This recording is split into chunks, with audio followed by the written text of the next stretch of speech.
tila iba ang messaging ngayon. Kung napakaangas or maangas yung nandun sa Davao Rally, dito naman sa Cebu mas temperate. Well, let's discuss. Even Mayor Baste was a little more temperate this time around, pero hindi nagbago yung stances ni Attorney Glenn Chong at saka ni dating ES Vic Rodriguez. So sinabi niya tungkol dito is sa dinami-dami ng Pangulo ng Pilipinas, bukod tanging si Presidente Marcos Sr.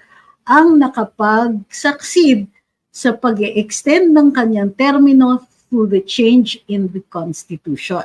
Ito nga mga kababayan, bago natin ituloy ang video na ito, kung bago ka lang sa aking YouTube channel baka pwede makahingi ng like at subscribe at click mo na rin ang notification bell para updated ka sa aking nilalabas na bagong video. Salamat po. Natin panoorin ang talumpati ng ating Pangulo doon sa prayer rally sa Cebu.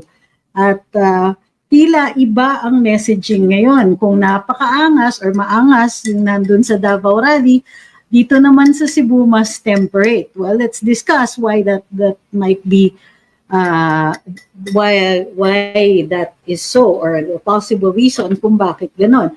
Una-una, ang Cebu how do you call this? Well, may mga cities that are anti-administration or moving towards an anti-administration stand. On the other hand, and kumbaga, let's say si Governor Gwen is strongly aligned with the administration. So it's possible na itinitimpla din in accordance with the city and with the province, no? Kung ano yung temperatura doon. That's one.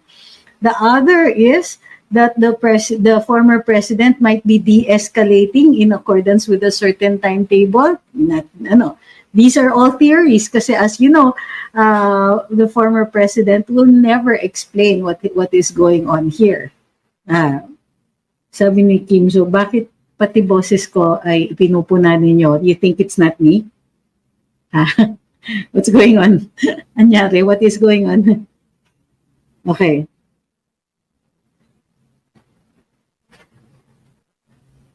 Okay, sige. Just checking the all right. So, in the meantime, nga pala, nakalimutan kong batiin lahat ng nanonood sa Facebook at saka sa YouTube. Magandang gabi po sa inyong lahat. Dito rin sa TikTok, magandang gabi din po sa inyong lahat. So, ang saya, di ba? Medyo masaya. Pero if you will notice, tignan niyo yung takbo ng programa. Nag-start yan, medyo talagang maaangas pa. But even Mayor Baste was a little more temperate this time around. Pero hindi nagbago yung stances ni Attorney Glenn Chong at saka ni dating ES Vic Rodriguez. So sila talaga go pa rin. Hindi nagbabago ang messaging nila, nagbabago lang yung kung ano yung laman. Halimbawa, si Attorney Vic ay nag-umpisa by singing ang bayan ko and so on, di ba? Hindi ko makanta kasi yung YouTube at saka Facebook baka mag-copyright strike eh. So viral na yung speech ni Mayor Baste. A little more temperate. Bukas natin pag-usapan yung kanya kasi very interesting din yung kanya. So for now, yung kay Attorney Vic, kay Attorney Glenn at saka kay Attorney Duterte, di ba? So let's go straight to the former president's speech. He noticeable dito ang mga parang complete the turned around, di ba? Sabi niya, he is for charter change if it makes the people happy, basta walang kasamang interest ng mga nakaupo. In addition to which, sabi niya, hindi siya naniniwala na it will be that easy to initiate charter change or to continue with charter change through a people's initiative kasi hindi po ganun kadali na makakuha ng mga signatures. So, he does set the tone. Marami siyang mga asides. Kilala natin ni dating Pangulo. Minsan wander off siya into another kwento. Minsan he lapses into commentary over his children. and so on. Bakit I hope you will join the prayers rally? Probably the next one. He also goes to say, but he also is very emphatic. You don't tinker with the Constitution. Now, kailangan natin i-harmonize yung ibang mga sinasabi niya because if you're a student of the Constitution, you will understand. But, okay, he makes a note. The historical comments are very interesting. And one of the comments na sinabi niya tungkol dito is, sa dinami-dami ng Pangulo ng Pilipinas, bukod tanging si Presidente Marcos Sr. ang nakapag-succeed sa pag-extend ng kanyang termino through the change in the Constitution. So, natutuwa ako kasi yun yung discussion natin recently, di ba? Ang sabi natin, we discussed charter change at sinabi, may nagtanong tungkol kay Pangulong Marcos Sr. at inexplain natin na, okay, he was elected in 1965, he was there for 2 terms and before the end of his 2nd term, nagpa-constitutional convention siya in 1972, the charter was passed in 1973. So, a vote of viva voce. Ano yung viva voce? I do, yes. Kumbaga, by saying lang na I approve, so it was a show of hands or sino yung sang-ayon, say aye, sino yung hindi sang-ayon, say nay. May mga ganon yung mga tanong. So they gathered the people in the barangays and then they asked, okay, sang-ayon po ba kayo sa saligang batas? At karamihan daw ay nagtaas ng kamay o nagsabing sang-ayon. So the problem with that is there is no evidence. So, yun po ang naging that was a sticky issue the whole 20 years of the senior Marcos president's term. And binanggit po ito ng ating dating Pangulo sa kanyang speech.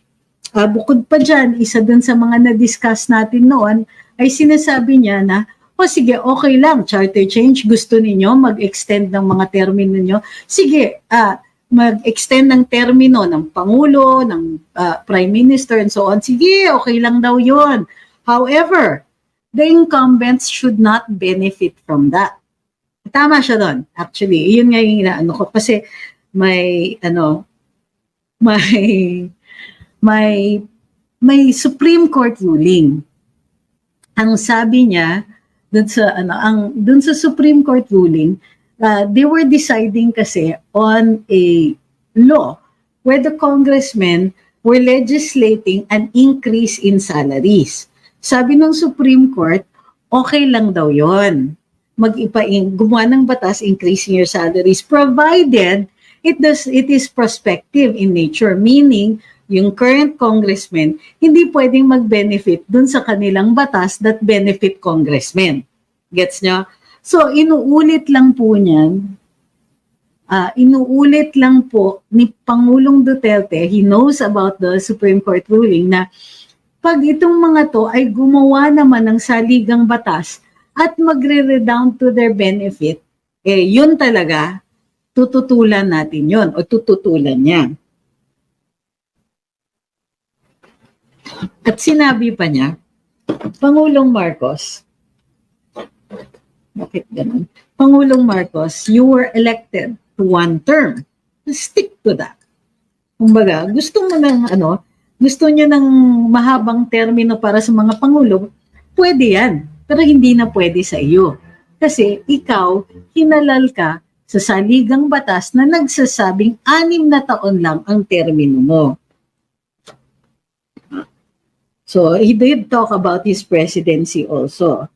Tapos, ito yung natutuwa ko. He talked about parity rights.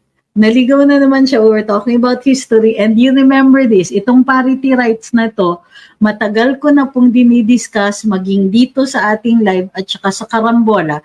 Paulit-ulit natin sinasabi. Noong 1944, nung idinidiscuss na yung pagkikilala ng gobyerno ng Estados Unidos sa atin, isa dun sa parang kondisyones ng pagbibigay ng ating kasarinlan or ng ating kalayaan o kasarinlan, kumbaga sovereignty and independence. Isang kondisyon was parity rights, to grant to the Americans the same rights, particularly in the extraction and use of natural resources, same yung sa Americans at saka sa Pilipino.